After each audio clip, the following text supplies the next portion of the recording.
ಧರ್ಮೇಂದ್ರ ಪ್ರಧಾನ್ ರಾಜೀನಾಮೆಗೆ ವಿಪಕ್ಷಗಳ ಪಟ್ಟು, ಸಂಸತ್ಗೆ ಬರುವ ಮುನ್ನ ವಜಾಗೊಳಿಸಿ ಬನ್ನಿ, ಪ್ರಧಾನಿ ಮೋದಿಗೆ ಮಲ್ಲಿಕಾರ್ಜುನ್ ಖರ್ಗೆ ಆಗ್ರಹ.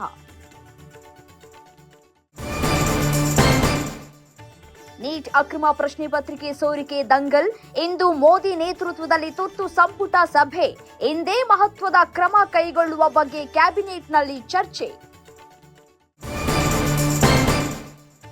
ಪ್ರಶ್ನೆ ಪತ್ರಿಕೆ ಸೋರಿಕೆ ಸಾಮಾನ್ಯ ವಿಷಯವಲ್ಲ, ಅಪರಾಧಿಗಳ ಬಂಧಿಸಿದ್ದೇವೆ, ಮತ್ತಷ್ಟು ಕ್ರಮ ಗ್ಯಾರಂಟಿ, ಸಚಿವರ ಜೊತೆ ಚರ್ಚಿಸಿ ಕಾನೂನು ತರ್ತೀವಿ ಎಂದ ಪ್ರಧಾನಿ ಮೋದಿ.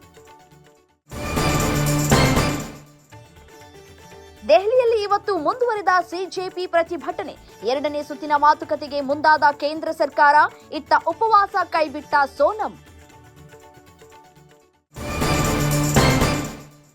ದಕ್ಷಿಣ ಕನ್ನಡ, ಉತ್ತರ ಕನ್ನಡದ ಮುಂಗಾರು ಮಳೆ ಅಬ್ಬರ, 2 ಜಿಲ್ಲೆಗಳಿಗೂ ಹವಾಮಾನ ಇಲಾಖೆಯಿಂದ ಯೆಲ್ಲೋ ಅಲರ್ಟ್, ಮುನ್ನೆಚ್ಚರಿಕೆ ಕ್ರಮವಾಗಿ ಇಂದು ಶಾಲೆ ಕಾಲೇಜುಗಳಿಗೆ ರಜೆ.